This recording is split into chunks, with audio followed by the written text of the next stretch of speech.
On this week's show, we're discussing everything revealed at this week's Gamescom Opening Night Live, review roundups for Black Myth WuKong and amazing sales, plus Concord and how its launch has went. All that and much, much more on this week's GamerGuild Podcast.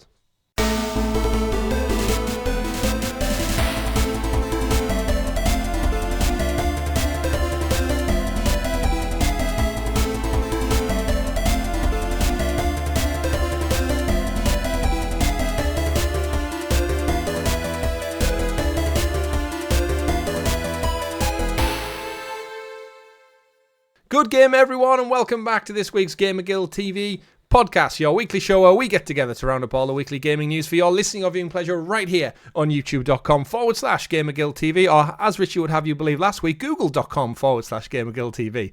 That's right, I listened to your intro. And you have the pleasure of joining us right here, also available in the digital clouds on your podcast platform of choice. And your players this week are the returning host, Mr. Chris, and the man of many pixels, Mr. Richie. And thank you to Tom for stepping in last week. We do appreciate it. The Techie Teacher returned. Thank you for all your kind comments and words. We do want to get him back on the show as many times as possible, if his kids will let him. That's the big thing. Richie, how are you doing? Welcome back. I'm doing pretty good. How are you? I'm great. I know I said welcome back to you there, but it's me who's back. Yes, it is. I'm done. I'm travelled. I've had enough of Europe now. I'm back. I've torn my passport up. I've ran out of money. I am staying in the UK for the foreseeable. So, you've heard it here. Chris has joined UKIP. I have not joined UKIP. Is UKIP even a thing anymore? I don't know. I don't even know if it's a thing. But we've got a great show lined up for you all, fine folks out there. So don't forget to like, subscribe, ring a ding ding that bell so you are kept in the loop with all the great content we do here on the channel, like this very show, like our weekly live streams, where this week we didn't do one. We did not. But we will be back this week with one, and we do have. We're going to start Gears of War 2, I feel like that's the one right for the picking. Now we're all back and we're starting to get into some decent cadence again. We're going to get a lot more action on the live streams as well. So thank you for everyone's patience during the last couple of weeks while our schedules have been all over the place, special guests coming in. But we've got some great news, and I was actually really excited while I was away this week and a couple of weeks ago. We had Gamescom Opening Night Live, which is great because I got to witness loads of gaming news, and then I've kind of like been waiting to return to actually talk about it rather than coming back to a quiet news week and being like, oh, here we are. I've been excited to get into it. We got some big reveals and big announcements, and we will get into all that. But before we do, a little bit of housekeeping for everyone out there, of course. Merchandise stores there, plenty of stuff up there, hats, jumpers. It's almost getting to autumn now, so start thinking about getting yourself a nice thick jumper. And Richie, we've got some news for our 5th anniversary that's coming up. We do. 30th of September, we're celebrating our actual 5th anniversary, which is a Monday, so we're probably not going to do anything on the Monday. But the weekend before, we were planning to do a face-to-face meet and greet, and we know we put some feelers out there for locations and stuff. However, something's happened on our side of the fence, which means, unfortunately, we won't be able to commit to that date. We might still plan something for the future, but just logistically, with our other commitments elsewhere, with family and work reasons, we can't quite get that weekend available. It's out of our control. So what we're going to do instead is on the Saturday the 28th, which was the original date, we're going to do a full day live stream with you. We're going to do this show live, so we'd love to have you all join us in the comments, in the live chat, in fact.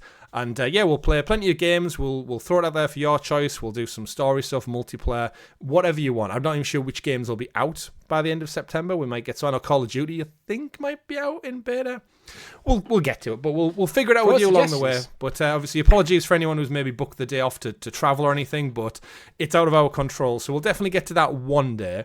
But for now, Tom's 5th anniversary. That's it, yeah. He had that podcast commitment last week, and now he's restricted us. We're grounded. We can't leave the country. We can't leave our homes. But thank you very much. That is coming up, of course. And we do have a weekly live stream this week, so follow us on all social medias at GamerGuild TV to be kept in the loop with that. Richie, I've not been playing anything this week. I've been away, so I've installed. Slacker. I know. I did think about taking my Vita or Switch abroad, but I went away with the whole family, and it was like, you know what? I'm not even going to I didn't even get a second to think about it. There isn't, and I prefer it that way because that's what holidays are for. Yeah. I've installed Time Splitters 1, 2, and Future Perfect. Oh. I know it was part of the PlayStation Plus. It was. And it's Star Wars Outlaws week. Tuesday, Star Wars Outlaws arrives for me and my Gold Edition. So, anyone who has to wait till the 30th, suckers. I can't wait to get stuck in. I'm kind of like ripe for a really big game. I was saying to the wife earlier on this today, actually. I haven't really gamed this yet, it feels like. I think the last game I really played lots of was Banisher's Ghost of New Eden, and that was in like March, April. So I haven't had a big game. I know I've done the platformer ones and I've got the platinum trophies, but yeah, I'm just ripe for something massive, open world, Ubisoft. I'm ready for it. And then Astrobot in 2 weeks, 6th of September. I think so, yeah. Yeah, so I've got stuff is stacked now. How about yourself? What have you been keeping busy with? So, I think I said last week on the podcast, I have finally finished my playthroughs of Uncharted. I've now got the platinum in 1, 2, 3, 4, and Lost Legacy. Legend. 2 and Lost Legacy I already had the platinums in, so I just played through for story reasons. Yep. Enjoyed every single minute of it. And I dropped some controversial news last week. I've started playing Shadow of the Tomb Raider. I thought you were going to say you're pregnant. No. I've started playing Shadow of the Tomb Raider. I think the modern Tomb Raider games are better than Uncharted. You take that back. I know. You take that back, sir. I said this in last week's podcast, and I'll say it again. I think the stories of Uncharted are better. Yes, overall, though, I think there's more game to Tomb Raider. To be argued with, yes, I could see that because of the mini open world nature. The mini open world, there's more. Tree. It's more mechanically interesting. It's a bit more diverse in this presentation. Mm-hmm. If you want a purely cinematic experience, Uncharted's your way to go. Oh, absolutely. But if you're looking, I think in general as a game, Tomb Raider wins. And you know what screwed over that franchise? The Xbox exclusivity. Yeah, unfortunately. I think someone tweeted out about this recently. It was one of the big PlayStation social presences, and it said about Uncharted or Tomb Raider. I think I actually replied to them saying, like, Uncharted is, like, there's arguments to be made for both, for, like, pushing that adventure genre forward, like, obviously taking so many practices from Indiana Jones. It might have been to do with Indiana Jones actually being in the news of late. And mine was definitely similar to what you're saying, the story to gameplay. My downside always for the Tomb Raider ones is outside of Lara, do you care about anyone else in that cast?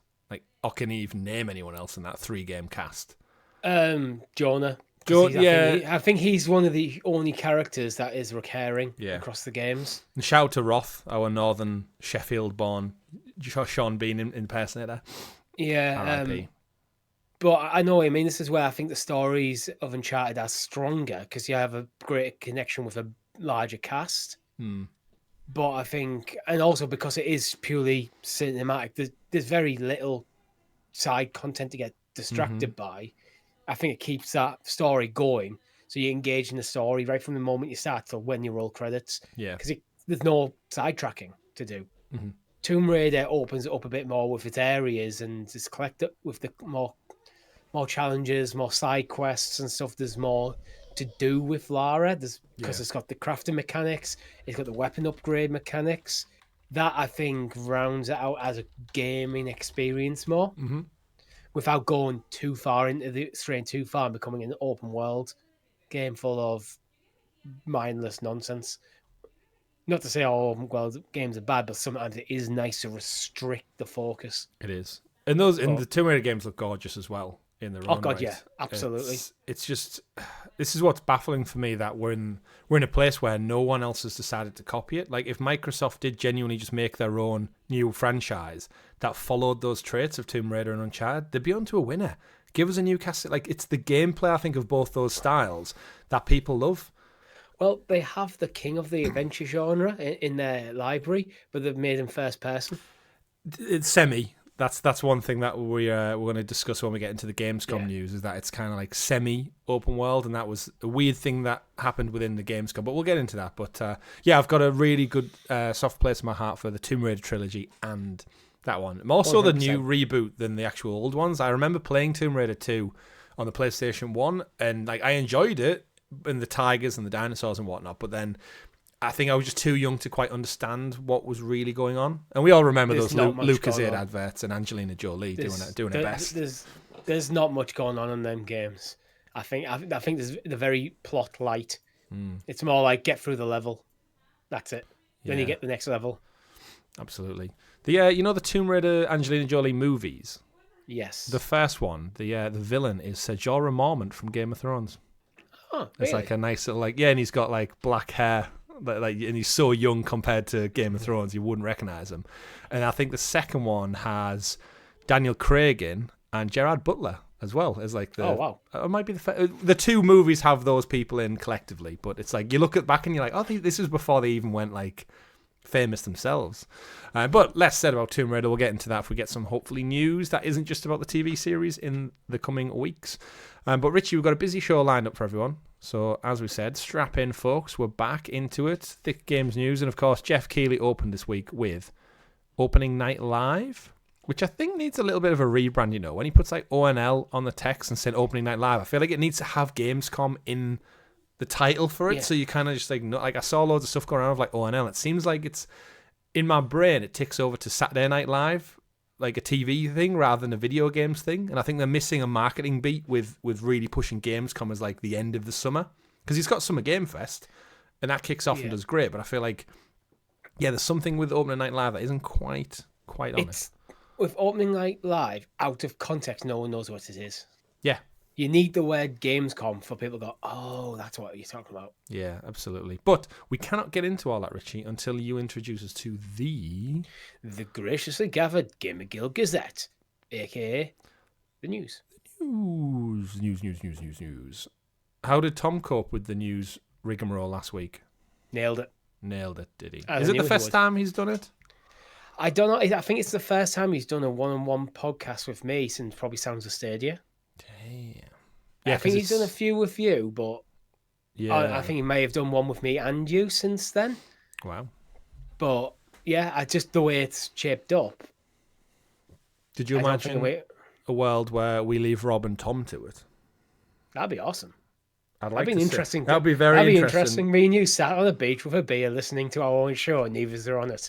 Absolutely. Yeah, that'd be quite surreal actually, but maybe one day.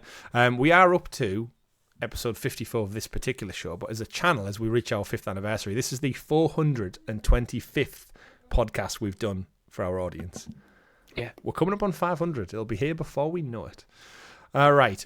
We've done it. And of course, the news every week is brought to you by our wonderful guild heroes, the fantastic folks out there who support us that extra little bit further from as little as 99p. You can support this channel. You can get this content early, such as this show, our videos that go up, stickers and badges next to your name in the chat, and a bunch of other great stuff. And we do really, really appreciate you. We definitely, most likely, probably wouldn't have done this for 5 years without that extra support. It does mean a lot. And I think when you see that list of 40 to 50 odd people who literally give us money every month to reinvest in the channel and keep bringing you better content, we wouldn't have had the amazing flashy intros and everything, and the merchandise store and everything we do behind the scenes to make better quality content as a hobby. But it's for you. So thank you very much. And do consider subscribing. If you've been listening for many, many years, our first tier starts at 99p. Which is a lot, but you can't even buy a loaf of bread for that nowadays. So you can't. Think about it. Click join below. Join us. Stop feeding your family and join our membership program. Absolutely. Right. Who needs bread? Who needs bread anywhere? Right, Richie. Opening Night Live. Part of Gamescom. Jeff Keighley was back. He doesn't stay quiet throughout the year, does Jeff, does he? He's very much the flagship wave, the flag waver of the entire gaming industry. Kicked off with his show. Did you watch it all, or have you just caught up on bits? I've just had to catch up after it. Unfortunately, I've just not had the chance to actually sit down. Despite you being the one on holiday, I've just not had the chance to sit down and actually just watch a showcase. It's the same reason why there was no live stream last week. I just didn't have the chance, and just... Yeah, well, we've got it. We've got the news. We've got it all broken down for our audience, for anyone else who didn't catch it out there. Let's go through the bigger topics then. So they kicked off the show with... off the back of the incredibly successful movie, a trailer for Borderlands 4 coming in 2025. Now, this would have been an amazing timing had the movie done well. Yes, it would have been you can clearly see what they're going for, the marketing. Let's get the movie out, and when the movie does well, and the back of the movie will bang, we'll double dip with the game announcement. It wasn't to be. The synergy wasn't there. Now, did you finish Borderlands 3 to completion? Like the story, at least? I think so. I can't remember anything about the story. I feel like I've gathered, because I only played probably about 10 to 15 hours. I think it was Lilith is trapped or something. And then I'm not sure how it plays into this trailer where it looks like it's a planet shattering either another dimension or a shield over another planet. So basically, my big hope with Borderlands 4 is that we leave Pandora, because I feel like we've had our fill of that now. It's played out. Yeah. And obviously you can have the same vaults all over the universe. Yeah, that's what they keep mentioning, but we always end up on Pandora, which I love Pandora, but it's like I feel like the fourth entry in a series, it has to mix it up a bit now, doesn't it? Yeah. It has to. I think was while Borderlands 3 was generally well received, I think that was a case of it didn't move the genre forward enough. Mm-hmm. It's like I know personally I preferred Borderlands 2 and the pre-sequel to Borderlands 3, and them games still hold up to this day. So it's like when I was playing Borderlands 3, it's like, why am I playing 3 when I could be playing 2? Mm-hmm. It had a bit of that about it. That's for what my hope for Borderlands 4 is.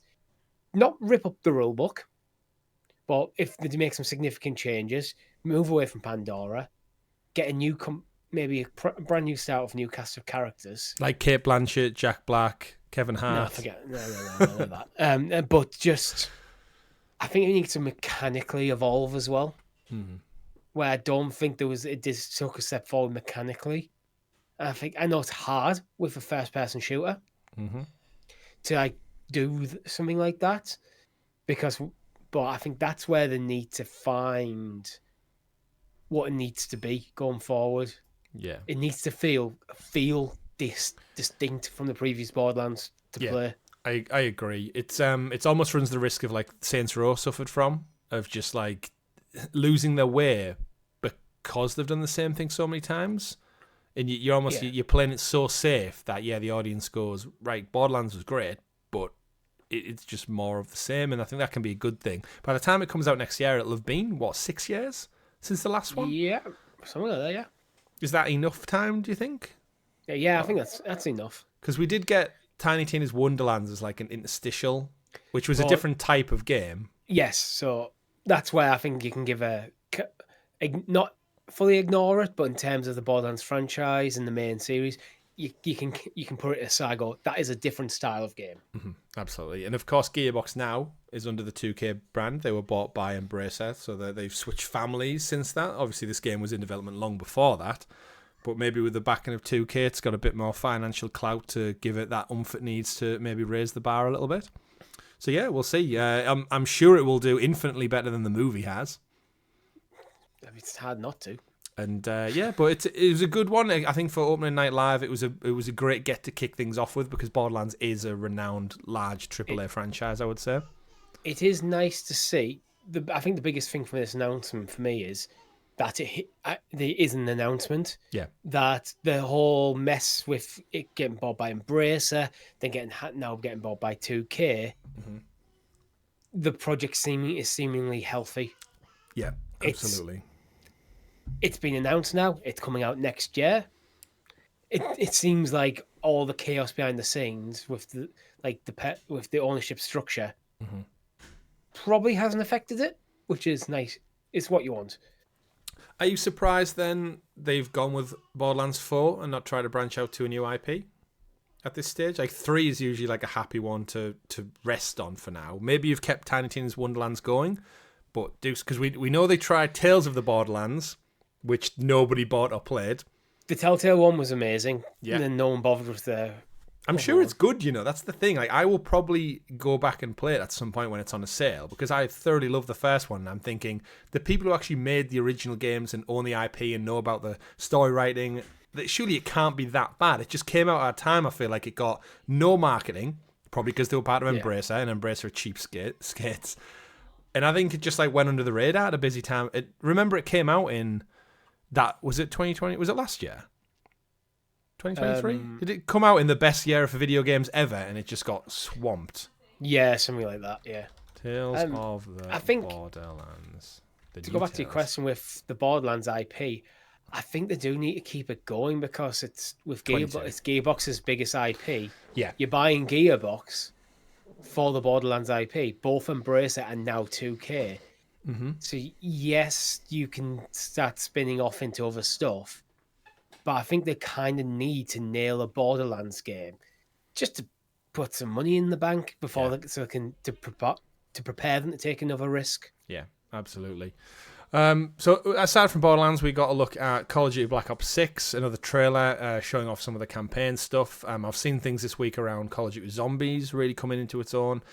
October 25th, not too far away. I'm looking forward, because it's part of Game Pass, we'll be playing it, we'll probably do a stream. I'm looking forward to doing some multiplayer with our fine audience out there, especially some zombies. They're starting to really ramp up the teasing of the zombie mode now. It's open world zombies. So if they do multiplayer and open world and zombies, which has always been a lot of people's favourite part of Call of Duty Black Ops, that could be epic. Yeah. That could be epic, so I'm looking forward to that one. We won't dwell on Call of Duty, though, because it's going to be all over the place. It just, from what we saw in the trailer, it looks like a Call of Duty game. I don't really have much more to say. Call of Duty games always look really good. They do? It's not... The only thing that's enticed me about this is that it's on Game Pass. So, I don't really have much more to say about Call of Duty than that. The zombies is interesting. Yeah, saves us some cash. If we look at what came up next, it was actually an interesting one the way they teased. I don't know if you've seen the trailer for it, but we got Goat Simulator remastered, and the trailer was really, really like on point for Goat Simulator's comedy. It shows a guy walking through the penitentiary for remasters, and there's a modern-looking guy flanked by two pixelated PlayStation 1 looking police guards, and they go past all these cells filled with remasters. One of them's definitely a dig at Warcraft. Yeah, it's Arthas. Yeah, with his Fortnite looking face, I guess, maybe. Then you get the Skyrim joke heading to the re-release ward as the horse and cart shuffles past, which is the opening to Skyrim. And then it happens again seconds later, which is like, all right, yeah, we get it. Skyrim's came on that many things. Then the guy literally glitches through that cart. There's something about modern and old graphics. Like if someone made a game, then we get Grand Theft Auto teased, of course, because we've had the remasters and re-releases in the last couple of years. I feel like the next one's Assassin's Creed. Yeah. Especially with the glitch face. Like that is 100% like an Assassin's Creed Unity era. He glitches out of the bars. Yeah, his long neck and stuff. But I feel like I would play a game just like this. Like just modern and old graphics like mixed in with each other. Yeah. I feel like there's definitely a concept there. But again, commitment to the bit. We see the goat. At this point, I was like, oh, it's Goat Simulator. I got it at this stage. They keep the horror vibes going. Obviously, Goat Simulator, we've had Goat Simulator 1, and then we had 3, right? Yeah. With the trailer at Game Awards, and that was the pull of the pull of the guys there was, of course, it was looked like Dead Island, didn't it? And it was actually Goat Simulator 3. So, of course, this one, it's actually Goat Simulator remastered. And they don't care. They just put it out. Goat Simulator is one of them. I think it's usually for like, what, £10, if that. It's always on a Steam sale, and you just mess around in it, really. But they're back. Yeah. I liked it. Jeff Keighley's got some deals with these devs to get them out there. But go check it out. Go to check it out, in fact. When it comes out later on this year. Coffee Stain. What did Coffee Stain make on Stadia? They did a few things, didn't they? I can't remember. I recognise the name. We got Persona 3 Reload DLC, which we knew was coming anyway. That's part of the Aegis DLC, I believe. Episode Aegis, yeah. The new one, a new announcement. I thought this was quite a big one for the actual Gamescom opening night live, making sure which awards show we're at there, was Dying Light the Beast, which I think a lot of people initially thought this was DLC, but actually part of the Dying Light universe. It's a brand new game. It's a spooky first-person parkour game, if anyone's never played Dying Light before. It's a 20-hour standalone game in the Dying Light universe with the character from the first game. That's who you play as. Have you ever checked out Dying Light before? Nope, never played any of them. It's brilliant, from what I've heard. Never played it myself. It's interesting that, looking at this, it strikes me as one that maybe would have started as DLC, and then maybe it was. And then they've thought, oh, we can fill a gap here. They've done the Lost Legacy thing. In a way, yeah, but I think like 20 hours is a nice way to tie audiences over in the meantime. Yeah. With going back to the Uncharted games, I am really enjoying these kind of smaller experiences and then being able to move on without getting bogged down for like a month plus. Yeah. On a 60 to 100 hour game. It is kind of nice to just go, you know what, it's a contained thing. It's quite small. Once it's done, I can just move on. Yeah. I can just enjoy the experience. I think that's what's been quite refreshing for me while I've been waiting for Star Wars Outlaws, is going back and doing like the PlayStation 1 and 2 platformers. Is like Jak and Daxter took me maybe 15-ish hours. Sly Cooper was maybe 10 to 12. And then Daxter was maybe 10. All three for the Platinum trophies. And it was like, I never felt at any point like I was exhausting playing it or replaying parts. It was just like, yeah, went through it once and then went through for a little bit of a mop-up and done. And I was like content. I was happy. I enjoyed the games. I enjoyed the story, the characters. And like that was just the era that PS1 and PS2 was in, wasn't it? Like the games weren't 80 to 100 hours Ubisoft crazy levels of length. So yeah, if I was a Dying Light fan, and Dying Light 2 obviously came out only two or so years ago, to loads of awards and plaudits, I'd be happy with like another 20-hour experience set in that world, but in a different zone. Yeah, so it looks good.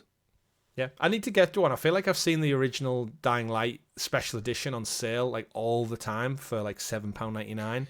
It feels like one of them games. If it came to PlayStation Plus when you didn't have other things on, right, I'm going for it. I actually think it's one that I've installed onto my the main, what's it called?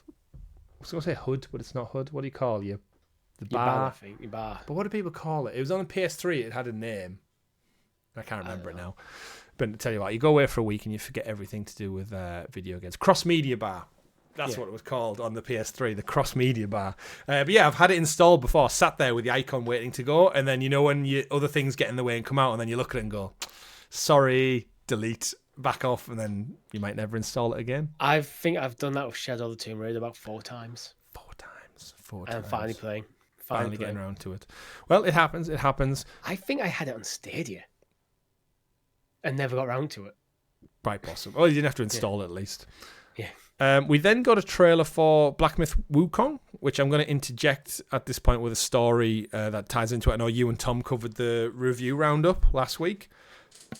We did. Game's doing really, really well in terms of reviews and feedback. It's kind of sitting around an 8 to 8.5, I feel like, was the average consensus looking around. It's a solid 8. Solid it's 8. not a low 8, it's a solid 8. Yeah, solid 8 from, of course, Chinese studio Game Science. And now it's been out in the wild for a little bit longer. The news direct from them via Twitter was, after 3 days on the market globally, this game has sold 10 million units, which is like Elden Ring levels of success on such a short period of time. And the Chinese government have bought 9 million units. You know what? I think the underestimated thing of this is I think a lot of those sales will be in and around China. There could be a lot of domestic. There could be a lot of domestic sales. Obviously, we're not in China, so we don't know what the marketing for this game in China is like. I'd imagine it is huge. Yeah, it's of course the journey to the West is like the fabled story from that side of the world, and that's almost like taking a story from like I guess our history, but it's never been made to this polish before, and everyone just flips out about it. And again, the game helps with the fact that the game looks gorgeous. Its marketing's like stunned the world 10 times over on the Western side of things. So yeah, as you said, if this has got like huge marketing in and around China, no surprise. But 10 million's no small feat. That's like PlayStation Spider-Man God of War numbers. Yeah, which is like for a brand new unknown IP is like it's hats off. It's their first game as well. Baffling, isn't it? Like is it Unreal, right? It must be Unreal. I feel like that's what they said beforehand. I'm not sure. I mean, it looks like Unreal, even if it's not. But so we want to get that in there. 10 million sold after 3 days. This game, I think, could end up being one of the, if not the highest selling game of the year, just because of that extra audience of China. Because like, what's the population of China? Like 1 billion. If it's popular there, I mean, we see it actually in the movie industry, don't we? When the movies like Marvel MCU movies get like a Chinese release, it bumps up the overall revenue profit by triple, just because of the sheer size of the population. You only need a small fraction of the population to do huge numbers. Yeah. I think we saw that with Shang-Chi in the Marvel one. I think that did really like up there with some of the best purely because of the audience got in with it, because it was more their part of the world being represented, which is great. It's just a shame when Marvel take out certain things because they don't agree with it in China, which is always a bit odd. Posters yeah, that's one. I think that's one where I wish, if you're a creative person, you just stand your ground and go, okay, we're not selling it in your country then. Yeah. Sorry. I know it's money, so it's business talks, doesn't it? Business talks. But at the time of Marvel, you're talking about $1 billion a movie. I think you can afford to take a bit of a hit occasionally for your ethics. But... True that. But Black Myth Wukong, now it's out, Richie, and it's getting good reviews, and it's apparently not a Souls-like. Where are your interest levels at with it? It's not on Game Pass, is it? I'm not going crazy. It's not on Game Pass. I think it is flirting with Souls-like. It's not miles apart. It's not a full-on just action game. I don't know. This is the true answer. I don't feel like I know it's not a full $70 game. It's a $60 game. But I don't feel right now I want to drop that money on this game. But that could just purely... If there was nothing else happening right now, and I wasn't replaying things like the Tomb Raider games or Uncharted and stuff, yeah, I would have considered it. But as you mentioned, we've got Star Wars Outlaws coming. I haven't pre-ordered it. I'm personally waiting for the reviews because I have a few reservations. We've got Astrobot is a game, another one that's got my attention, which I haven't pre-ordered. I have pre-ordered Zelda, Echoes of Wisdom. So there's just a few other games that are higher up in my priority list right now. Interesting. So while this game is out now and them games aren't, but they are close enough. Yeah. To and I'm looking to book a holiday soon as well, so it's like need to cash every other places, and it's one of them. It's more of a financial decision while I'm less interested rather than a reflection on the game. Yeah, absolutely.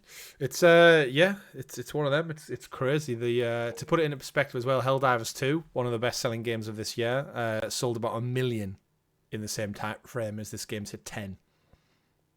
So that's impressive. So yeah, keep your eyes peeled. This could and probably will be one of the future IP that hits big. It's big, like Elden Ring. We're talking about this game again at Game Awards. Absolutely. I'm curious to get my hands on it. I've been watching a few live streams of it from various people, and I'm intrigued. But as you said, other things in the dock right now that I'm more inclined to play. So yeah. WuKong getting there. Congratulations to everyone over in that studio. Can't remember its name. What was it? What did I say it was? No, I forgot already. Because they're brand new. Oh God, I'm blank. I said it like 5 minutes ago, but in my brain keeps going. It's the Chinese Room, but they're the ones who did Still Wakes the Deep. But it's because it's a Chinese studio and they're unknown. Next up, we got a little indie game, King of Meat. This is Amazon Games does Fall Guys essentially. We got a couple of more. Linked Banner of Spark. We got another trailer for Lost Records Bloom and Rage. Don't know if you saw this one, Richie. This is the Don't Nod team, not doing Life is Strange, doing their own Life is Strange. A group of teenage girls form a band, and then it gets all creepy and horror, spooky. Annoyingly enough, Richie, I don't know if you noticed this, they said the first episode launches on the 18th of February, and the second will arrive later on the 18th of March. So they might have gone away from the Life is Strange roots, but they couldn't quite get away to just bring the game out in one. Why do this? It doesn't work. It was Telltale's demise. The thing is, I like these style of games being split into episodes, but just release it as a single thing. Absolutely. Because the reason I like them split into episodes is it's nice to sit down and go, okay, for the next 2 hours, we're just going to play for 2-3 hours. We're going to play through this episode, and it's done. And then the next day you do the same, and the next day you do the same, next day you do the same. You get to the weekend, and the game's done, and you've had a good time. It's like watching a movie, sitting down to watch a movie or TV show where you might watch an episode or two a night. Mm-hmm. That's why I like them being episodic. But well, if it is one a month, it might be not too bad. Well, it's only two. It's only two. Yeah, that two is the whole game. I'd then just wait till the 18th of March. Yeah, I would just hate to think in the busy time of year. Again, this one was the one that got pushed back to February. So remember, these guys got out of the way of Life is Strange for a smart decision. Yeah. But then, for it to come out in February, and if I'm playing it and enjoying it, to then be told like, oh, you've got to wait 4 weeks now. If it's that good, you power through it. It's like you risk losing me. Imagine if you went and watched the first episode of a TV show, and then you had to wait a month to watch episode 2. I don't even like waiting a day. I know some people do like the weekly release schedule for TV shows. I'm a drop them all or watch them at my own pace. Yeah. Well, the weird one I was talking to the wife about is Rings of Power Season 2 is out the back end of this coming week, 29th, I think it is. Is it? Yeah, and it's launching with 3 episodes, and then it's weekly. Been any marketing? Yeah, I've started seeing it this past week or so. Yeah. But yeah, 3 episodes, and then the rest is staggered. It's a bit weird. It's a choice, but yeah, I think to do that, like that's not too bad because then you get the initial binge to get people in. But I'm more likely to wait, and I did it with The Acolyte. I waited till pretty much the series was done. I think it was on the penultimate episode when I started episode 1, and then we just binged it. Did you hear the news about Acolyte this week? Yeah, it's a shame. It is a shame. I really enjoyed that show. I enjoyed it. Show. It's not a perfect show, but I think it was a good entry to Star Wars canon. Absolutely. I was looking forward to a season 2. Same here. Have you seen the meme of it's sorry to go off track, audience style. We're nerds. It's Palpatine telling Anakin, have you heard the story about Darth Plagueis the Wise? And then Anakin I can see where this is then going. Anakin goes, no, it was cancelled. It's like, yeah, I get that. I think it's a shame because I saw a new Rockstar's video actually going into why it was cancelled, and a lot of people going because it's a war or people going it's like going because it was terrible. It's like the reality is not enough people watched it. Yeah, and it was an expensive show to make. Yeah, that is just it's the sheer reality. It was a business decision. Yeah, the show didn't get enough viewing figures, as most series do. The viewing figures actually drop week on week. But I think the initial start point was too low and the end point was too low, so they just didn't commission a second series. It's a shame because I thought it was a really good thing, and I thought it set up some nice, interesting narratives going for season 2. Yeah. It does make me wonder then, what do they intend to put in its place? Are you just going to start another spin-off Star Wars thing? Whereas you could have just built on this and made a better second season with the foundation already there. And now you have to recast, rescript, rewrite, new marketing. It's like, it seems like a cheaper option to just make a season 2.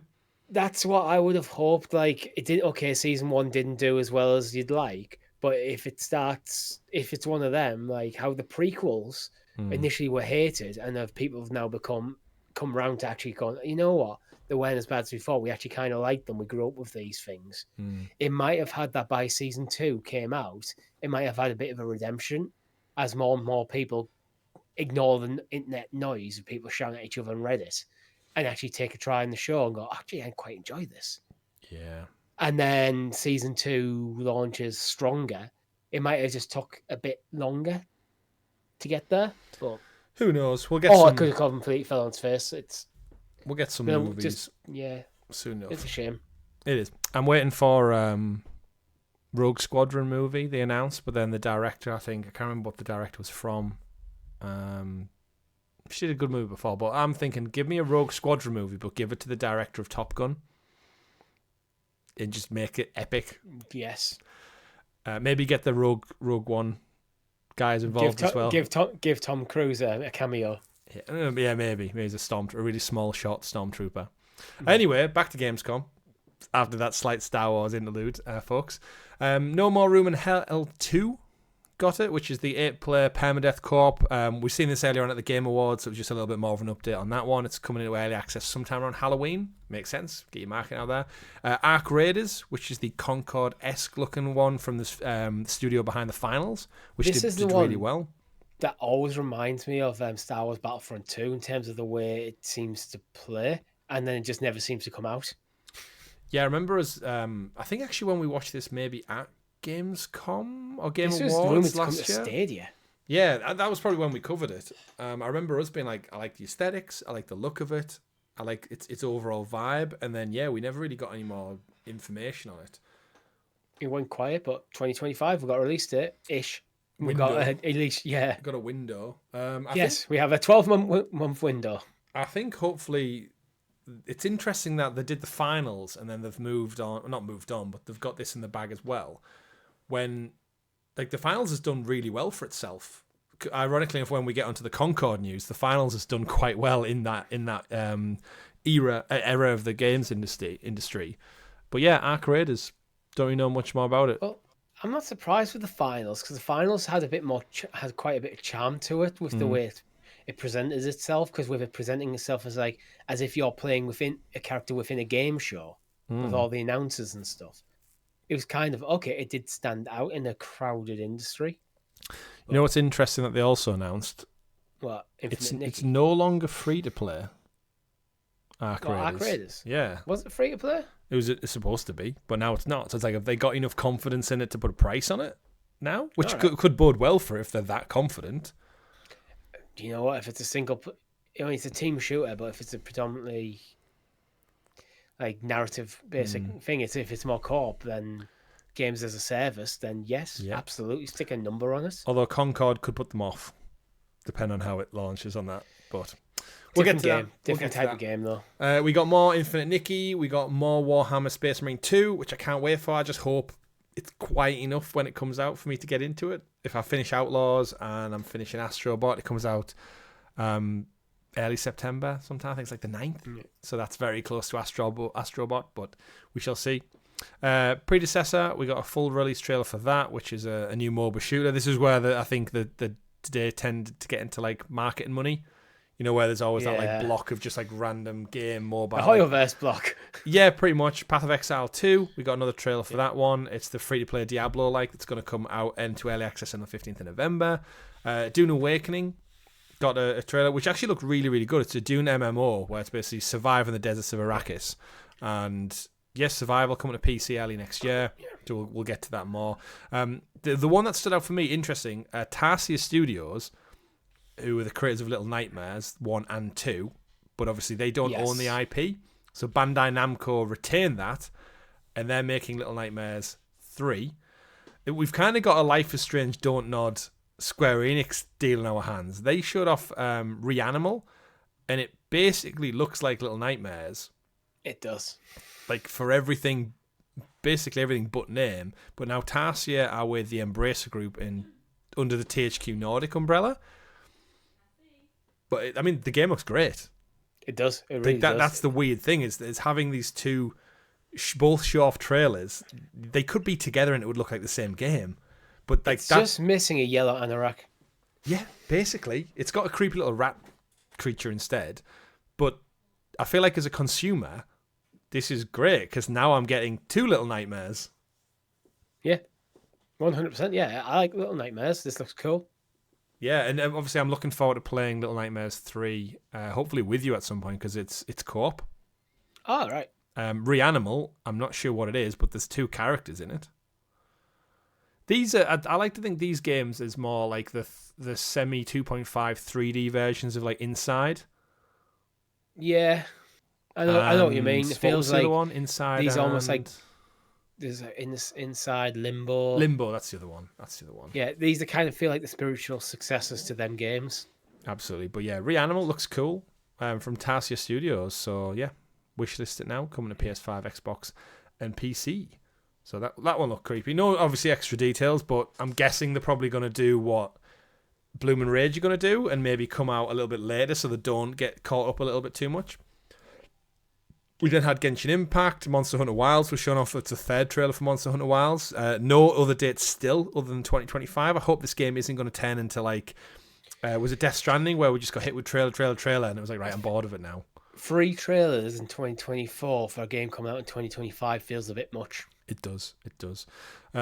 Fatal Fury City of the Wolves was shown off in another block of games. That one's coming 24th of April next year, so it's still a while away. Mecha Break, which was we had an Xbox beta for it, but it's mech suits fighting 6v6. Yeah. Monument Valley 3, no idea on this one. It's in collaboration with Netflix. Civ 7, got a gameplay reveal trailer. They did some interviews after the facts, and it's got a date of 11th of February 2025. Don't think we need to go into that. It's just more Civilization, right? More Civ. You know, if you're into Civ. Absolutely. If you've never played one, I recommend you head over to Steam. You can probably pick up one of the older ones and have a good time with them for fairly cheap. And then you go, oh, I really enjoy this. Then there you go, buy Civ 7. Yeah. And this was the part of the show that we got into both advertising, but then almost like a showcase of games we knew about. So they showed off Marvel Rivals, they showed off Civilization. It kind of felt like I've already seen this stuff. So where are the actual announcements? Like, what is the purpose of me watching this show if I can just watch the trailer on YouTube like in 20 minutes time? Like, why is it? What's the point of being in a showcase, basically? We did eventually get to Starfield Shattered Space, which is the long-awaited DLC that's coming out for it. That's coming very, very soon, 30th of September, Richie. So just over a month away before going back to Starfield. What are you feeling on Starfield? Because you played it about the same. I know you finished it just the same as me, didn't you? It was it was Rob who was probably more disappointed than the three of us in it. Yeah, we both have our reservations with it. It wasn't as good as we wanted it to be, but we still both enjoyed it. Mm-hmm. Shattered Space, from what I understand, is set on a single planet. It's a self-contained narrative on a single planet, which I think could be a very interesting thing if they can nail it. Instead, I know the whole idea of Starfield is you got this massive universe to travel, but the traveling around the universe was crap. And a lot of the planets were incredibly bland, which kind of undercut a lot of the stuff Starfield did well. Yeah. To really focus in, go, you land on this planet, you play through the story on this planet. If you want to drop out and go do something else, you can, but this story is set on this one planet. I kind of wish they did more of that with Starfield. And now we've got vehicles as well. Yeah. The trailer focused pretty much on the Rev 8 4x4 like dune buggy that comes with it, which is out now. Is it on Game? Does it come to Game Pass? Does what come to Game Pass? Is Shattered Space coming to Oh, that's a good Game question. Pass? I probably imagine it wouldn't. I don't think it is. The trailer... Screen Rant reported on the 16th of August. Additionally, the expansion won't be available to Game Pass subscribers. The trailer didn't say anything. Yeah, the trailer didn't say anything either. And it's listed on the Xbox Store for $29.99. Yeah, so 30 quid. My experience in Starfield, what you were saying there was, I enjoyed the story things that were contained. Like the Mantis story was terrific.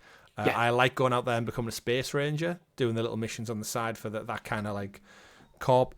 And it was the traveling stuff, which was kind of like let it down a little bit. I found exploring individual planets boring. Agreed. I don't think there was very much incentive, and I think it comes down to something that I always hate: procedurally generated maps. Yeah, I don't like them because there's no thought goes into it. I like a person thinking about how this map interacts with the gameplay mechanics, interacts with the story. Mm-hmm. When you procedurally generate stuff, you just kind of rolling the dice and hoping for the best a bit. Yeah, there's too many planets, and most of them weren't interesting or largely pointless. Yeah, I think I did a few separate planets, and then like once you like picked up a couple of bits of junk, your backpack got too encumbered, and you saw a few empty buildings that you couldn't even go into. It was like, right, now I'm getting further away from my ship, and there's nothing seemingly to do here. Yeah. So I'm gonna go back to the ship and go somewhere else. Yeah, and there's stuff like with Starfield is like, okay, I could go on this planet and mine for these resources so I can upgrade my ship. It's like, why do I need to upgrade my ship? Yeah. But so we know Starfield's going to be one of them titles that just gets better 100%. Over time. I haven't played it since the most recent patches, where I think they've done a lot to address a lot of problems. I think it may eventually. I'm hoping for like a No Man's Sky kind of thing in a few years' time. Going, oh yeah, Starfield's coming a long way. Maybe it's time to revisit that game. Yeah, I'll go back to No Man's Sky like Tom has. Yeah, but interesting. I think I might go back to Starfield when it comes to PS5 because I think that's on the cards. But we'll get to that when we talk about the news coming up later on at the end of the show. We then got a trailer for Secret Level, which was Amazon's new video game themed anthology TV show, which is from the creators behind Love and Robots, which is a great little show. They kind of showcase just a bunch of characters from across the video game world into like small episodic, almost like Star Wars Visions on Disney Plus, which is a series of short stories told in the world of the games. Kratos is in there, Jin Sakai's in there. So basically going to get like little animations of a God of War episode, like a TV episode, like a 20-minute thing, which I think as a video game fan, like the showed Mega Man was one of the trailers. Pac-Man was definitely in there somewhere, called Secret Level. The first episode I think is Sifu. So it's just like, all right, yeah, just put it on Amazon. It's just a bunch of video game IP made into little tiny episodes, which is like... This feels like it could go either way. It could either be amazing thing to go, such a love letter to video games, or it could be utterly garbage. Yeah. I'm thinking this could be different on an episode by episode basis. Yeah, same. 11th of December, though, until that one comes out. We then had Age of Mythology Retold. Of course, that releases on the 4th of September, so I can't wait for that. Might do a stream of that one, Richie, because we're both big fans, and it's on Game Pass. 100% we should try that. And it's very rare. We should try, and if Rob's free, try and get him on that. Good this shout. Might be, you know what? It's 4th of September. Mm-hmm. We were talking about our anniversary stream. Yeah, end of the month. Maybe we'll block this in. Could be a shout. It's because we tried to play Age of Empires back in the day, and I think we got screwed up by our Virgin internet connection, and we did like 20 minutes and then got cut off and we couldn't do anything.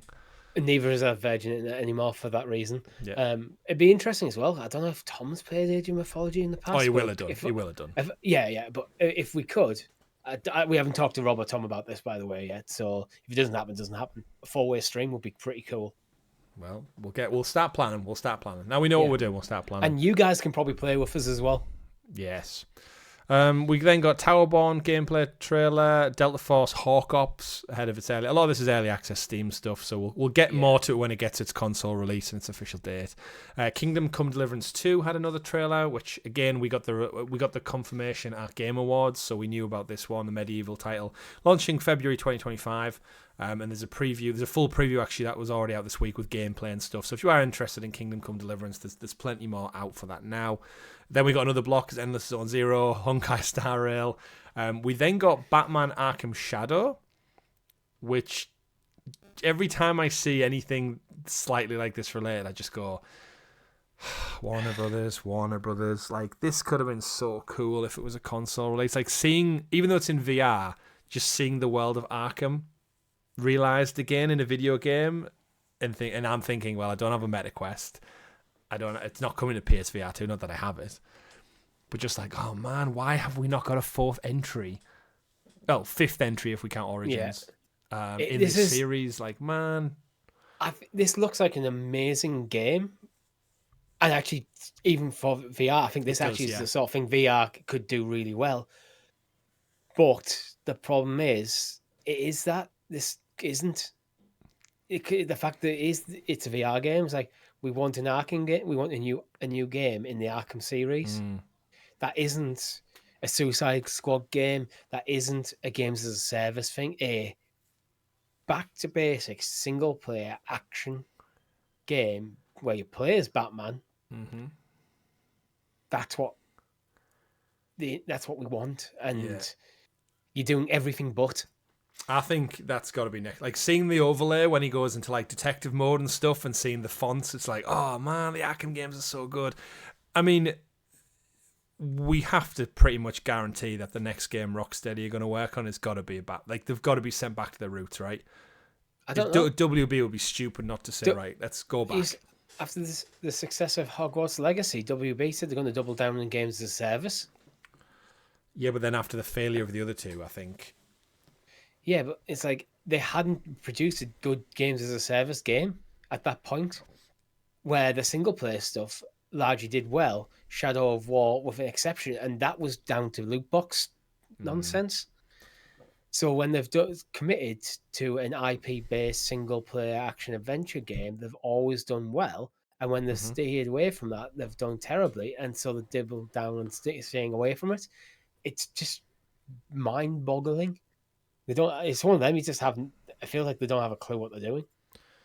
Yeah, I agree. But hopefully they'll get get their shit together before, because I think more layoffs and stuff are probably going to be expected. They're at an interesting point now where Rocksteady and WB Montreal, kind of both games came out within half a year, 3/4 of a year to get together. So now they've got two essentially Batman studios with two flops on the hand. What do you put them to task on? Like, I don't know. Another Suicide Squad, but this time it's going to be in VR and the games as a service. yeah, and it's a mobile game. Oh yeah, of course. Yeah. As well. Either way, we'll see. WB are apparently looking at selling, so hopefully anyone can pick up, just not Embracer Group, can pick up Rocksteady and just put them a task on something. But back to Gamescom, we got Little Nightmares 3. As I mentioned it was just another trailer showing off the co-op side of it. Little Nightmares 3 being made by Supermassive now. So I said Tarsier Studios went and made Reanimal. Now there's a team behind Until Dawn, who've not done Until, and the Dark Pictures anthology, and now making a Little Nightmares, which is a great partnership because they get horror better than anybody, I would argue, outside of Capcom.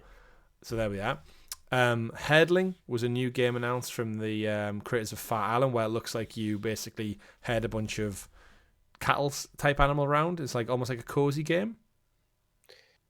Yeah, I don't know if I'd describe it as a kind of cozy. It looks unique, and that's a good thing.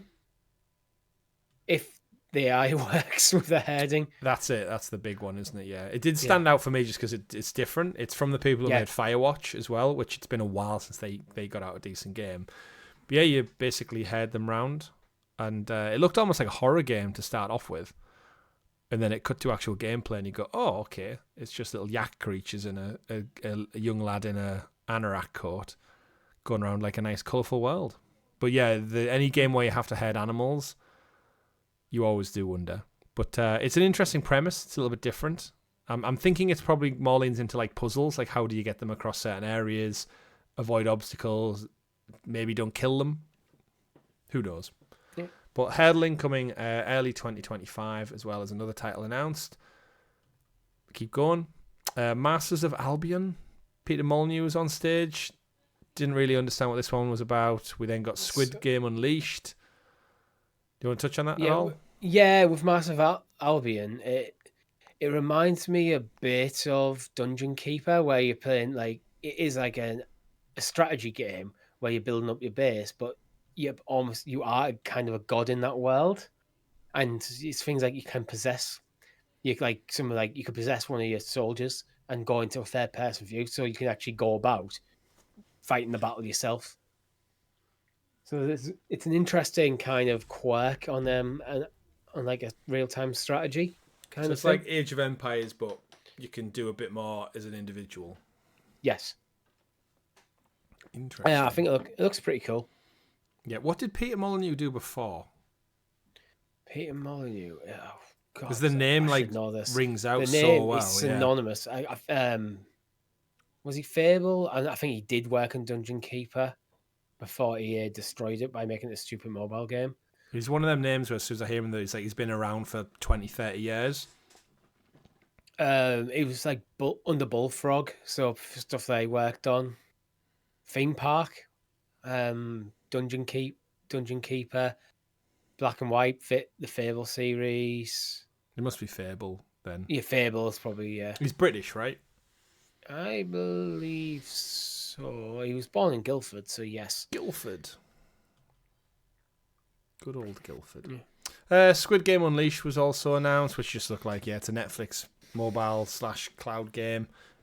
If you've seen Squid Game the show, it's more like little party games. We got another trailer for Unknown 9 Awakening, which I still hate the name of. It's one that looks like Assassin's Creed Mirage, but with like power elements almost. They showed off a live action trailer, which, interesting enough, they got the actress who played Yen in The Witcher to kind of like model the character on, so they're kind of leaning into more, maybe a little bit of star power. I personally don't understand the point of a live action trailer for a video game. It's cheaper to make, I think. That's it. You hire an actress and get to do the mocap without the mocap. Yeah. They did drop a release date, though, of 18th of October 2024, which means it's coming out just a few weeks ahead of Assassin's Creed Shadows, with such a similar style game as a new IP. bit of a risk. I think this would have been better pushed back to February, March, like the Bloom and Rage did. Yeah, I think there's a good game in there, but I think they've messed up the marketing, really. Because I don't really think they've showed us enough of what the game is and why it stands out amongst quite a crowded genre. Yeah, if I'm right, and correct me in the chat comments if I'm wrong, I believe it's based on like a book and TV or anime series at some point. So it's got like a history somewhere elsewhere in another medium, but where that's enough to pull it. And I think that's why the Unknown Nine is so attached to it, because it's from them. For as a gamer though, as a new IP, it just looks a bit lost in the mix with everything else. Yeah. It looks solid, but it's not jumping out in a way of, especially in a crowded end of the year, go, you should play me. Yeah, absolutely. It's like, you should play me when I come to PlayStation Plus or Game Pass or something, when you've got a chance. Next up, we got Arena Breakout, Diablo DLC trailer, which we knew was coming. Vessel of Hatred is coming 8th of October. We got another trailer for the first Berserker of Kazan, which was at the Game Awards, which is coming out. The closed beta is October this year. Another trailer for Ara History Untold. And then, Richie, we got kind of like to the end of the show. Two big things. One, it's got some specific news on. We got a trailer for Indiana Jones and the Great Circle, which was an interesting trailer because if you've seen it, it opened with Troy Baker doing like a voiceover as Troy Baker. So like when it started and he was saying, oh, Indiana Jones is to do with adventure and stuff, and I was thinking to myself, he's doing a really bad Harrison Ford impression here. He did so well in the first trailer. And then after about a few seconds, he goes, hi, I'm Troy Baker, the person who gets to don the fedora and the whip of Indiana Jones. It was a dream come true getting this part. And I was like, you probably should have led with your name rather than like talking about that, because it's so like a clash of confusion. But either way, it goes into talking about the mechanics a bit more. We got an extended trailer of what bits of the game look like. He was very trying to sell the decision to make this a first-person game. Yeah. We want you to feel the action, every punch, every piece of the puzzle. And we know our audience know where we both stand on this game. And I think after talking about Tomb Raider and Uncharted earlier on, this could have been Microsoft's third person. And I still hope it is. Machine Games fully committed to that first person. That's what they know. It's their bread and butter. I can't wait for this. We got a date for it, December 9th. So it's coming out just before Christmas. It does, unfortunately, miss the Game Awards cut-off now because of that date. That's fine. It can be there for next year. Recency bias. You know it's not going to be there. Unless it is phenomenal. Yeah. But what else did it come with? But I think you need to be phenomenal anyway. So if to win the Game of the Year, either has to be a crap year or you have to be phenomenal. That's true. So if it's good enough, people will still be talking about it in the year after it comes out. Well, I'll tell you why they might be talking about it, Richie, because it's also coming out on PlayStation 5 in spring 2025. So that might give it a little bit of a recency bump. They talked about afterwards as well in some interviews about Indy's skill tree, and they also talked about being able to backtrack to certain areas to complete his journal. So we very much have that Indiana Jones / Uncharted journal tracking to go back for mysteries and puzzles. Weirdly enough, in the trailer, What platform? I mean, my intention is I'll play it on Xbox because I don't have the patience not to. Yeah. But I'm going to enjoy the story on Xbox, and then I'm move on 100% getting the platinum for PlayStation in the springtime. So Xbox are going to get my money either way. It's Game Pass. But Richie, the way they did this on stage, I don't know if you've seen it, is they said they did the trailer, they released the date, and then Jeff Keighley went, oh, and one more thing, and the audience were like, what is it? And they turned round and went, coming to PlayStation. It was like, oh, if you're like an Xbox diehard, that's got to sting. Like the one more thing is, and it's coming to. Why would you not hold this information until after it's launched? Hold it till January, right? I think it's a weird move, I think, in general by Jeff Keighley there, because after every showcase of the recent years, everyone's been bemoaning it. Just the kind of show just fizzles out, and we do like that one more thing to kind of go to close out the night. Oh wait. Before you say what you're saying, there is one more thing after this. There is. I know it is. But it's like, you want a big hitter. And so, and one more thing. It's coming to PlayStation. Feels a bit in going, I've heard your criticism, and I'm just going to keep ignoring that. I think with Opening Night Live, I don't think Jeff has as much hold on it as he does with the other ones, because it is ran by Gamescom, though. So I think he doesn't have as much leniency with what goes into it. But in terms of the Indiana Jones news, I mean, I'm thrilled because I get to play it on PS5. This reinforces my theory of, because it's Disney, I think this is the same thing that's going to happen with Blade. Because Disney get virtually no money from Game Pass because there's no actual physical sales, there's no £70, $70 units being sold because it's free. I don't think Disney would recoup enough from this game being made, other than them going, right, if it goes multi-platform, we get a second crack at the whip on this one. And I think it'll sell more and make more money on PS5 than it will on Xbox. Yes. As will, back to our previous story, Starfield, when that comes out. Starfield will make a shit ton on PS5. I don't think that's even, for me, it's not even a real interesting conversation to have. There's a lot more PS5s in the wild. Most players who are going to play this on Xbox are going to get it via Game Pass. Mm-hmm. So even if the numbers are 50-50 in terms of players, they're going to make more money on PlayStation. Yeah, absolutely. So in order to make more money on Xbox, the numbers who will play on Xbox are going to have to be so far ahead of PlayStation, despite the lack of hardware, like consoles in the wild. They're operating in different scales, I think, unfortunately, for Xbox for this. But they're double dipping on the money, so they'll get the most out of it on Xbox. And then they'll get the most out of it on PlayStation. And as a consumer, I don't mind. Phil Spencer's been quoted at Gamescom in an interview saying, like, reinforcing that Xbox and Microsoft, they're a business. And I think they need to just rip the Band-Aid off. I said Band-Aid because I've been listening to a lot of podcasts. Rip the plaster off and just say, like, look, there'll be timed exclusives. Like most things, like there'll probably be some that stay, like Halo, maybe. Yeah. But you know what? If you put Master Chief Collection, if you put Gears Collection on PS5, I would play the shit out of those, as would millions of other people. He's already said they're doing it on a case-by-case basis. Yeah.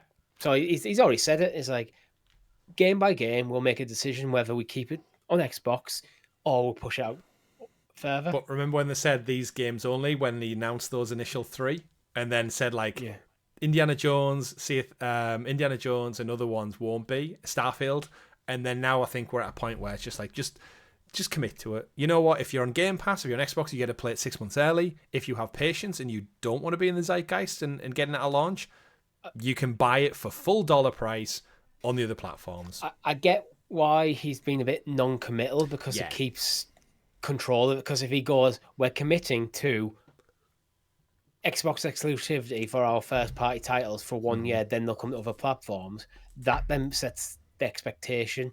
And then if a game absolutely blows up on Xbox and he doesn't want to put it over on PlayStation, especially if it's like a games as a service kind of thing, he's stuck. Yeah. Because he's always promised people to be coming. Absolutely. So I get why they're being kind of non-committal. That's why I think, and balance them going, it is a game-by-game decision. Yeah. It's probably the smartest move, even if it's less interesting for us. Yeah, well, we've seen it in the news this week. Sea of Thieves has passed 1 million copies sold.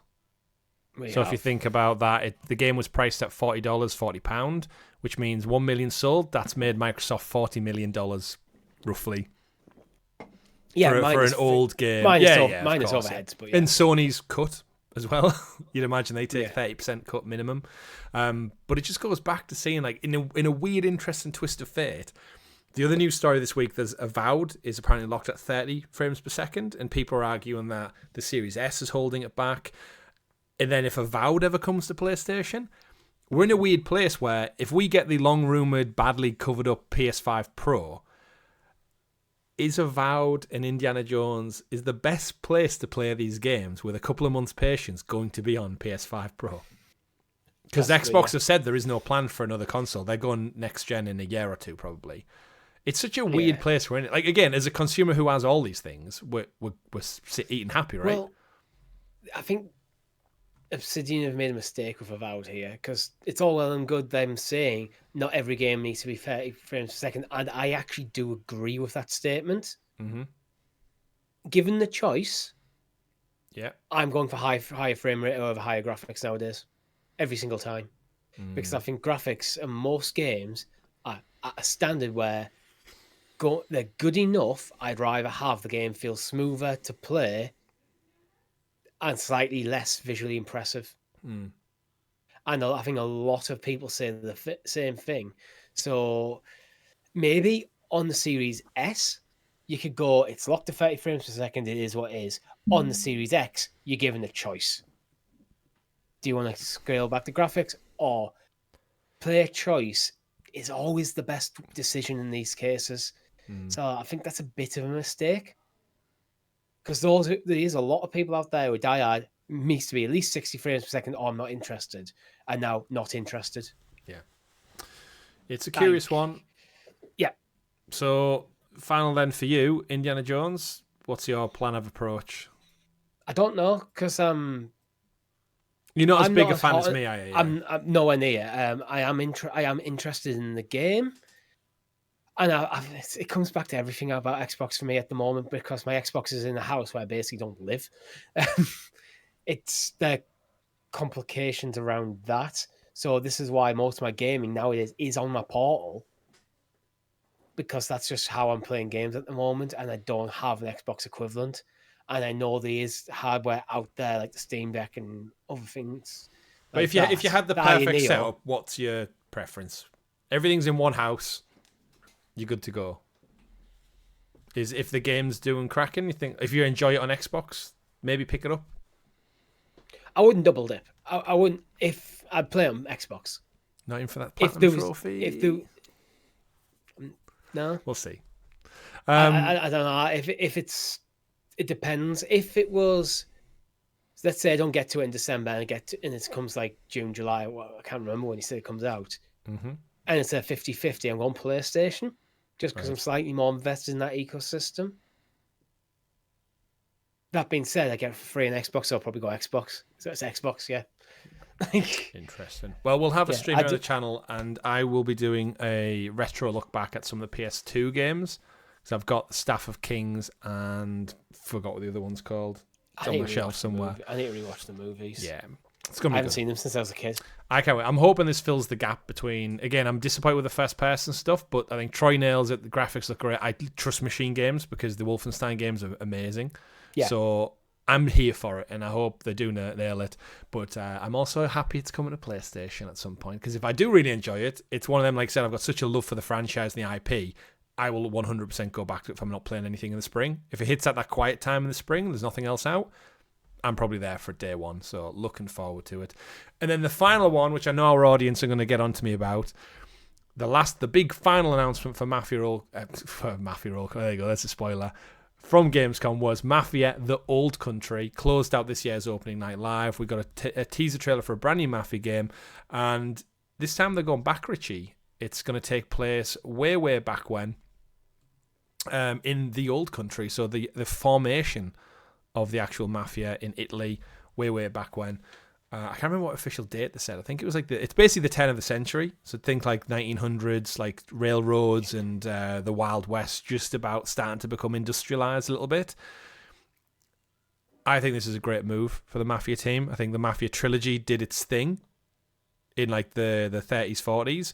But I think going back to turn of the century and telling a different story with a whole different cast, and just a different setting tone. Like the whole color palette of this trailer makes me think like I could be in for this. And Hangar 13, I've criticized me enough for all the Stadia controversy that happened, and it's been like 1,500 plus days since then. Did you look that back up? No, I deleted the countdown from my phone because it was becoming a bit of a cloud. But yeah, we've not heard anything from Hangar 13. I think we said something like their Twitter account hadn't posted for like 7-8 months. And we were worried, like, for them that they were going to get shut down because they only really have Mafia. So, but it seemed to get a good buzz. It's an IP that's like well known. But I think that again, similar to Borderlands, for the fourth entry in the series, they need to kind of like just do something different. And I think this could be a different type of gameplay, different mechanics, different era. Obviously, still focused around Mafia, but just doing that little bit different. Enough that's changed to get people back in, or people who haven't played it, like myself, to get into it. And I think if this gets enough like early hype and decent pre-reviews, this could be like a good starting point for me, and then I might go back and check out the other ones.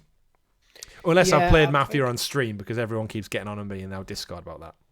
I think I'd be more interested in this than any of the other Mafia games, because in like the kind of classic 1950s, 1960s era of Mafia stuff, I just have no interest. It's just not a setting I'm particularly interested in myself. Taking it back further, I think could be quite interesting. Yeah. And the old country actually might be referring to Italy as well. Yeah, I think it is. The origins of the Mafia. So taking it out of like New York 1950s and put it into maybe 30s, 40s Italy could be actually really quite an interesting move. Yeah. To explore something that is less explored. Yeah, it has my interest. Just on that, just on the setting. So yeah, let's see how it does. And that was it for Gamescom. So plenty of games shown off, lots of indie titles, lots of Honkai Star Rail action going on, and some interesting things to talk about as we get more information, probably leading into the Game Awards. We'll probably see a lot of these again at the Game Awards at the end of the year, as Jeff likes to do. And obviously we'll have played a lot of them. Things like Indiana Jones and stuff we'll have got our hands on. Even though it won't be part of the Game Awards, it'll certainly be spoke about by us at the end of our year Game Awards. There was a story we were going to touch on, which was Concord, but I'm actually thinking about putting a pin in that, Richie, because we're going to do Concord reviews. However, now I'm thinking about it. We've only really got one from an official channel, which was Gamerant. Yeah, at the time of recording, it's... Because it launched this weekend out of its early access, but I think to give it a fair shake, I want to give it... Like, every major site is, like, review in progress.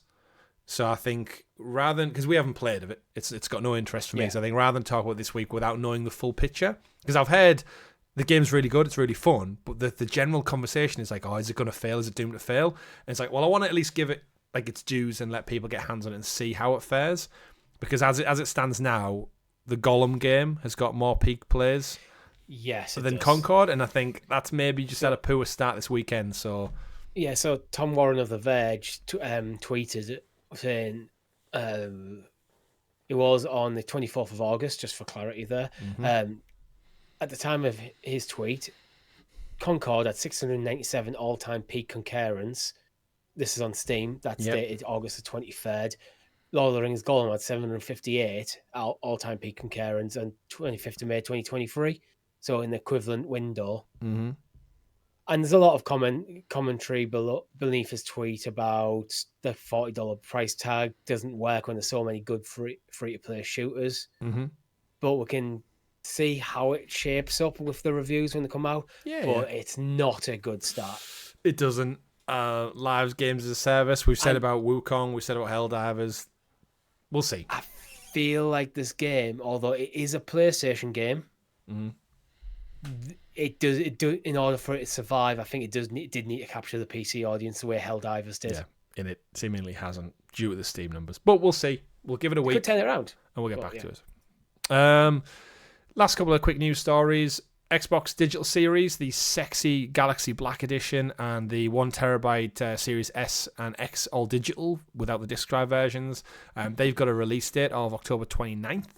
And October 15th for the retrospective one. It depends on the country you're in. Pre-orders are up now.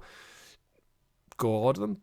$300 for the 1TB Robot White, $429 for the 1TB Digital X, and if you want the 2TB Galaxy Black Special Edition, which is the one I would want, $549. So I think I'm going to pass on that now, Richie, after 2 holidays in short succession. But we'll see. Ubisoft have also announced they're going to resurrect Heroes of Might and Magic for its 30th anniversary. We got a little bit of a trailer for Might and Magic, the Olden Era, it's called. I remember playing this game, but I don't really remember much of it. It was one of those games you pick up in like Wilkinson's or a Woolworths off the rotating rack. And I had it, and I really enjoyed it, but I didn't really know what I was doing. It was like a turn-based fantasy, like you viewed the map from a strategic overview. And I think it was like probably similar to Final Fantasy, but I can't really remember. I remember thinking the cover art on the game was cool as anything. But it's nice to see that it's back for its anniversary, and Ubisoft are reviving it like they did with we're talking about back in the day before things like YouTube and a million like game trailers to kind of resell, where box art doesn't really matter for video games in terms of like marketing anymore. Back then, it was huge. It was your main point of sale. Oh, when nowadays, I think that everyone is, if you're interested in game, you pick up your phone, you look at the trailer and make a decision. Absolutely. Absolutely. And then the final one is there was a Lego set confirmed for Mario Kart sets that are on the way. So coming New Year's Day 2025, although you'd like to think they get out for Christmas. We got some cool Mario sets, which I think we would have all been over as kids. And I'm just waiting for my daughter to get a couple of years older so I can get them for her, of course, not me. Her. Yes, for her. And as always, folks, we round out every week with a look back at this day in video game history. We're recording on August 24th. 2024. So if we look back, anything stand out for you on this day? No, but tomorrow is good. Oh, is it? Let's have a quick look. Yeah, nothing standing out for me for today's date. Aliens Fireteam Elite 3 years ago. I've been watching all the Aliens films actually recently. I haven't seen Romulus yet, but we've watched all the others. Oh, interesting fact about Romulus then while we're here is the actress in it, the director, when he played The Last of Us Part 2, you know, Dina in it, spoilers for The Last of Us Part 2, Dina is obviously pregnant at some point in the game. Yeah. He got an idea to make one of the characters in Romulus pregnant to add that extra level of threat that you're carrying a child whilst in space with aliens around. I've not seen Romulus, by the way. And then in a weird twist of fate, the girl in the movie Romulus has just been cast to play Dina in The Last of Us Season 2. Ah, interesting. So like a weird full circle character. One of them weird things that just happens in multimedia. But yeah, I thought, so when you go see it, the girl presumably who's playing Dina is in it as pregnant Dina from the game, but before. She's a good pregnant actress. Apparently so. I'm looking forward to Last of Us Season 2. But yes, August 25th, Richie. I'm guessing you're thinking 27 years ago today in 1997. Yeah. GoldenEye 007. Do you need anything else? No, not really. I think that'll do it for me. That's it. Well, GoldenEye 007, one of the greatest games of all time. And it's one of the defining games in its genre. It's like, there you go. And the pause menu music. I can't do it. I can't emulate it. 9 years ago, Until Dawn on PS4, which is about to get its re-release this Halloween. So shout to that one. And Psychonauts 2, 3 years ago, which I feel like Psychonauts 2 is one of them series I would enjoy. And it's on Game Pass. I just need that window and that vibe to go bound to it. But that does bring us to the end of this week's episode of the GamerGuild Podcast. Of course, thank you for everyone who tuned in. Don't forget to like, subscribe, ring that bell so you're kept in the loop. If you want to keep talking with like-minded gamers out there, the link for our Discord server is in the description below. People talking about games, reviews, what they're playing. There's team-ups, community, anything you're possibly looking for. Join our Discord server. We'd appreciate having you with us if you listen to the show. Drop us a comment. Help us with the engagement, share it with your friends, like the tweets and the Facebook posts and stuff, as we help, of course, grow this beyond our 5th anniversary and beyond the 425 episodes we've already brought you. But that's been it for this week. My name's been Chris. And I've been Richie. And we're back, baby. Remember, folks, play whatever makes you the happiest. We'll see you next week. Have a great week of gaming. Goodbye. Bye.